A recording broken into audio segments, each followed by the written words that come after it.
Chuck, I want to ask you in terms of being the youngin of the bunch of us, I guess, here.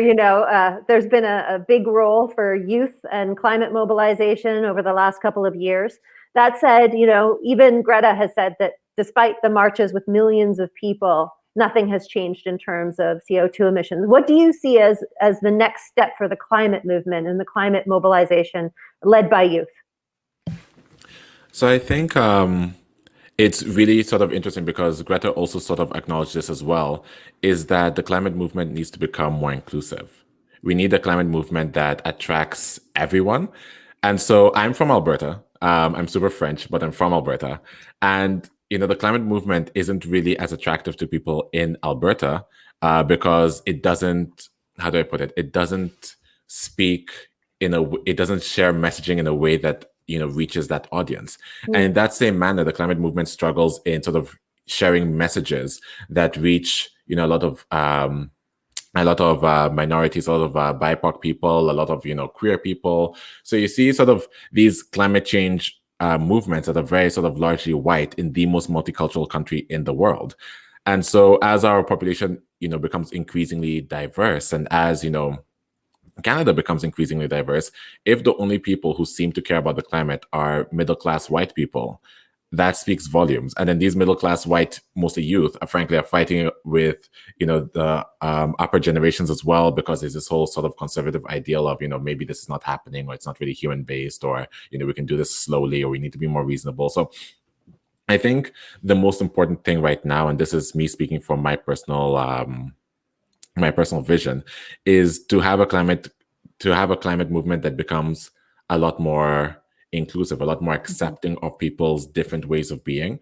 Because the other thing about the climate crisis, right, is that a lot of people keep on linking the climate crisis to carbon. And it's very true. Like, the climate is changing because of, the carbon in the atmosphere. And that's very important to sort of recognize scientifically.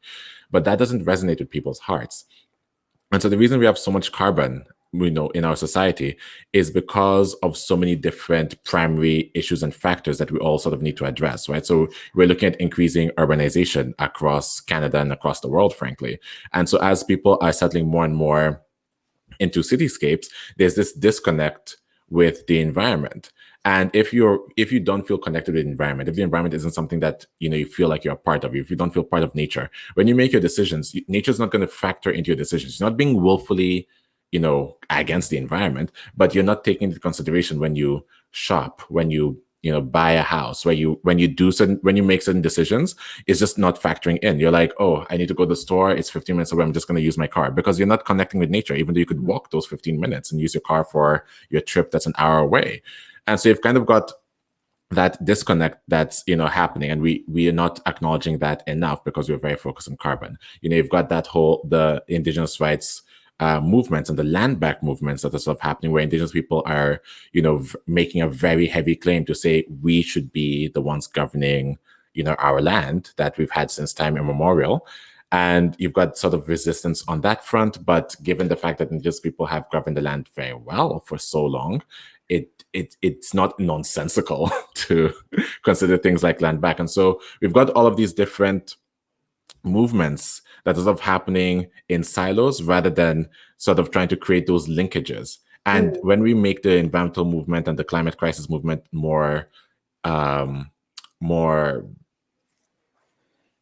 inclusive, that's the word, more inclusive and more diverse and more multicultural, and sort of having everyone bring that background, come in as a farmer from rural Alberta, come in as a Black person from downtown Toronto, come in as, a Mi'kmaq person, like come in as who you are, fully authentically who you are, and provide suggestions and provide ideas and provide knowledge on ways in which we can reconnect with the environment and sort of create that diminution of carbon in a very sort of authentic way to who we are.